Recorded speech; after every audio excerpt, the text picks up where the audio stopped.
দাম কমতে শুরু করেছে চড়া মূল্যের ফলের বাজারে। রাজধানীর কারওয়ান বাজারের খুচরা বিক্রেতারা বলছেন, একদিনের ব্যবধানে আমদানি করা আপেল, কমলা, আঙুর, নাশপাতির দাম কমেছে কেজিতে ৭০ টাকা পর্যন্ত। তাদের দাবি মানছেন ক্রেতারাও। কেজিতে ২০ টাকা ২৫ টাকা কম প্রত্যেক মালের দাম। গতকাল যে আপেলটা ছিল ৩৫০ টাকা, আজকে আবার ৩২০ টাকা।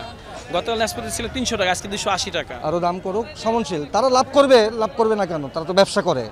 কিন্তু সবার কথা চিন্তা ভাবনা করে একটা সহনশীল পর্যায়ে করলে সেই জিনিসটা জটছে মানে। হঠাৎ করে ফলের বাজারে দাম কমতির কারণ, গেল সোমবার রাতে নতুন এক প্রজ্ঞাপনে আপেল, কমলা, মাল্টা সহ লেবু জাতীয় ফল আমদানিতে সম্পূরক শুল্ক ৩০% কমিয়ে ২৫% করা হয়েছে। মওকুফ করা হয়েছে ৫% আগাম কর।